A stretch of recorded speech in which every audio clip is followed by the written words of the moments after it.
what if our self-care routines aren't actually helping us? I've really been questioning this lately in my own life, and I feel as if self-care has become this really diluted term, unfortunately, and it's fueled by a consumeristic mentality that tells us if we have just this one more product or we do this one more routine, then we'll find wholeness. And I just don't think that's true. So then it begs the question, what is self-care really?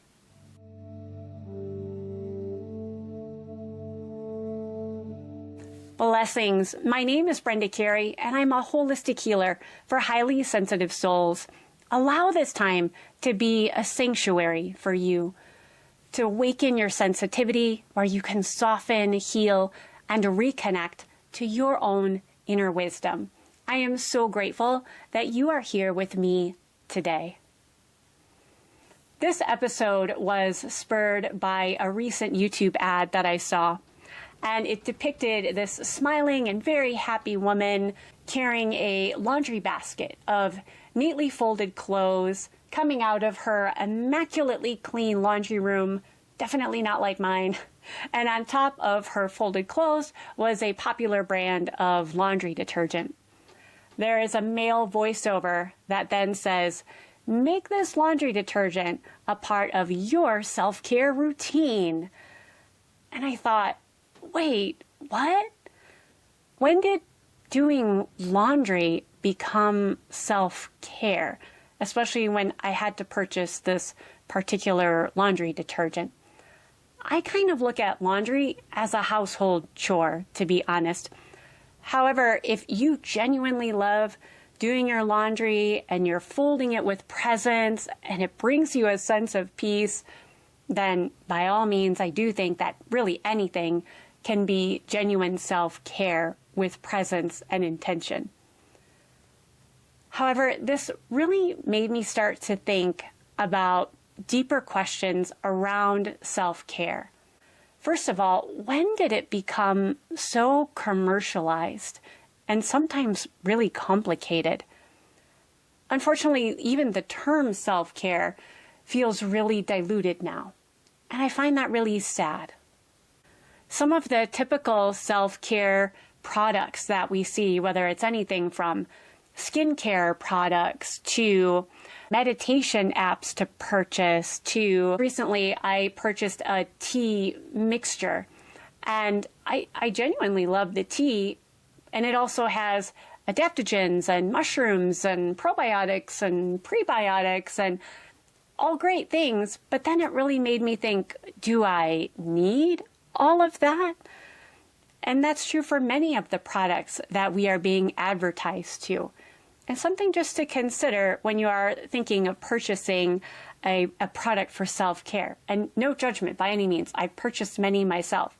But really think about, is this something that I genuinely need? Or is it the feeling that I think I'm going to get after purchasing or using this product? So now could be a great time, I'm doing this myself, to go through some of those self-care products that I genuinely thought I would use, but are now just kind of collecting dust in the corner of a shelf somewhere, and either donating them to a friend that may love them or just throwing them out. Otherwise, I feel like the products just make it more complicated rather than simple. Also in current trends, self-care can look like a day at the spa or a massage or some type of outing that can relax and restore us. And again, absolutely nothing wrong with these. In fact, I love getting massages to help me relax. However, if at the end of the spa day or whatever appointment, if there's still a sense of lack or a sense of just feeling hollow, it could just be a Band-Aid, something that we do to keep busy, but that's not actually really nourishing our soul. So I'd like for you to consider, what type of self-care routines could actually be soul care, more led by our spiritual self or our higher self. And it doesn't even necessarily need to be this rigid routine like every day or every month, but more of a sacred rhythm, something that just feels more natural. For example, I used to have a pretty structured morning routine that consisted of yoga with sun salutations, a guided meditation, and then some type of journaling prompt, and then would do writing from there. Since entering into this very volatile time of perimenopause, where sometimes my energy is up and sometimes it's not, soul care for me looks like honoring who I am and the energy that I have today. It has changed and evolved as I have hopefully changed and evolved into more wisdom. So look at your current soul care practices that you do.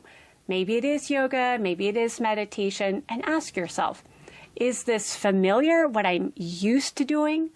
Or in this particular season of life, does it really nourish you? Does it really feed your soul?